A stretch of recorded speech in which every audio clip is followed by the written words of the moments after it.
Nerds Attack. So Ray, Geeks, Cute Review, Remote Riders. Love it. Do you think Battlestar Galactica is maybe more like relevant today than it even was when it first came out in terms of the political situation? That's interesting. More relevant? Just as relevant. And perhaps more relevant. I mean, you could argue both. It really is. And if that show came out today, I think it would be as successful, as big, as provocative as it was back then. When things like this happen, do you have any question of participating, or are you just still all in? Listen, everybody knows that it's sarcastic. We love each other. It's a little ridiculous. We're all dear friends. Through marriages, divorces, so many kids born. I've had a couple members pass away.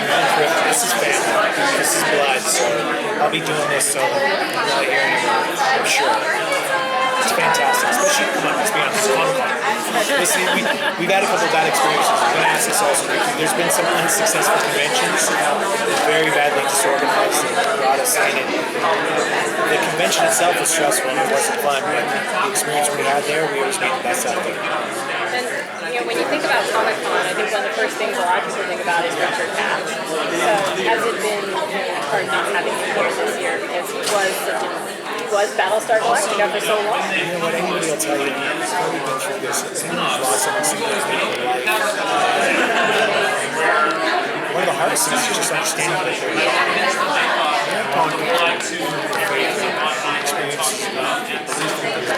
he's not here in this way. His energy, his effect that he had on this universe, on sci-fi is real. He's definitely there. I feel his spirit.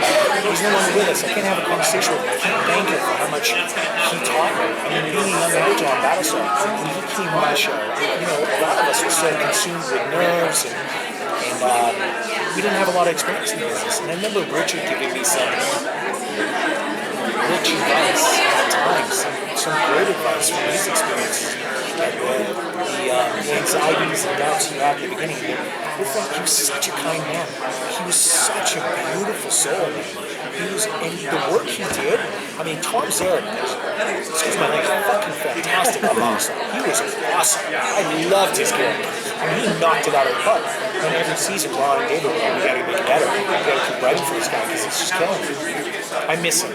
I'm really upset I didn't have the opportunity to say goodbye to him. I think we're all affected by that. We're definitely missing that a lot.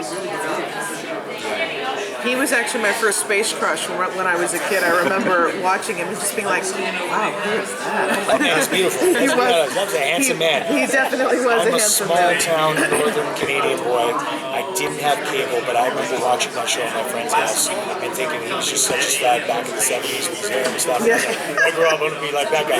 And Starbucks was a little too much of a sweet. And then you got to work with him, so there you go. And I ended up getting to work with him. Yeah. Do you guys ever, when you get together, sit around and talk about where you think your characters are if they survived? That's a good question, but I don't think anybody. No, we don't do that. It's more of a fan thing. Yeah, it's definitely a fan thing. There's a finality to it, right? When you have a brilliant man like Ron Moore tell you, listen, this is what I see. I see it wrapping up, and I see it being done, and this is how I want the story to end. You can't discount that. You have to acknowledge that, and you have to accept it and trust it. I think most of us did.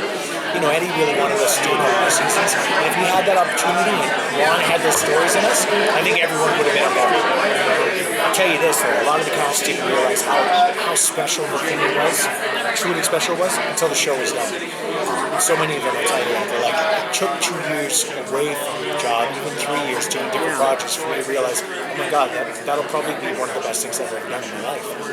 So yeah. I still use frack to this day. I do. Thanks, guys. Thank you.